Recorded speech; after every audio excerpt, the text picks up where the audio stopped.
we need to start doing things differently. And I'm talking about the international stage. I'm not criticising anyone here in Ireland. The first thing we need to know is what's going on in the world. We know universal health coverage is coming. We have to have it for everybody by 2030. Sláinte Care is saying about the same thing as the World Health Organization is saying. We need to move from treating people who are sick to keeping everyone healthy out in the community. We're all getting older, I feel that every day, but we know that there's a huge problem, especially in Asia. Like there's some countries in 20 years, 50% of their population are going to be in that bracket. We know we have limited resources, but money isn't always the answer. Technology is definitely something we need to look to using more. And this is something that you don't see much at all, is the whole climate change thing. I see it in some countries in Africa because there's a lot more natural disasters coming in. But the whole thing around, environmental friendly, I've actually only seen one hospital in my travels in Qatar that recycle, and I know it's a big issue, but we're going to have to do it, that recycle dialysis tubing. So, just things to think about. This is Renee Aliberti. If any of you want to read something, really good book, it's free to download.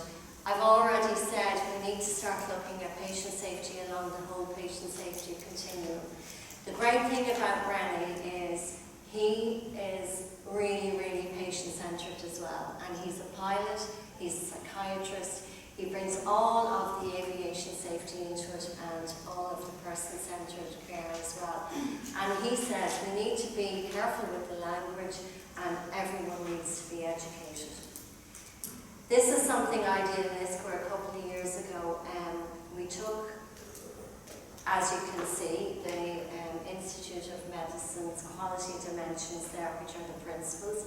We brought them to 17 patients all around the world, and they slightly changed the language.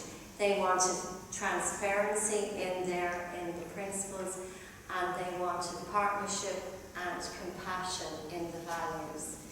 And it was the first time that I'd seen compassion, but there is actually loads of stuff out there. Now I know I'm flipping through these, but there's lots of stuff out there on if we show our patients compassion, if we build up relationships with them, that they're actually going to be more open to taking their medication properly, to following the instructions, to being a partner in their care.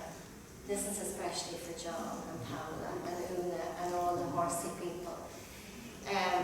I don't want you to start putting horses into hospital every day. But just to show you, there's patients at the end of all of this, in the centre of all of this. And this is a lady called Mrs. Marsh.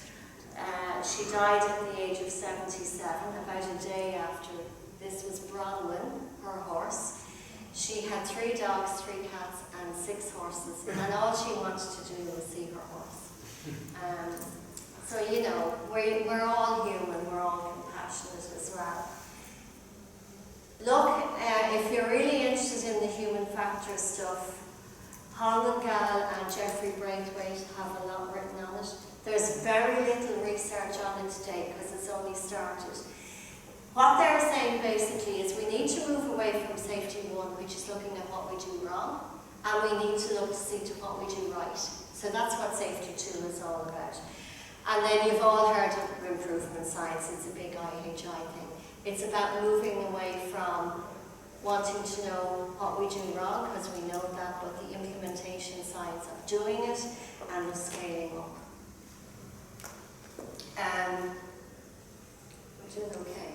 Yeah. 5 minutes, okay. So my second last slide, because my last slide is my most important.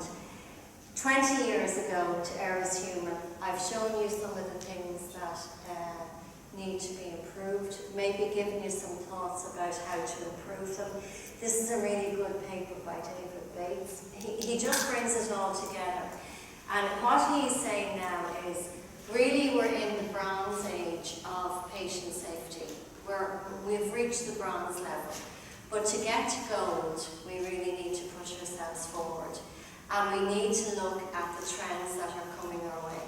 We need to move out into the community and stop thinking that patients only exist in hospitals, and we need to look to the data. But we need to be careful with the data because there's all sorts of things about electronic health records now in the US about them helping with diagnostics and things like that. Like, it's not as simple. That's why when Darren showed us all of those apps this morning, I thought, oh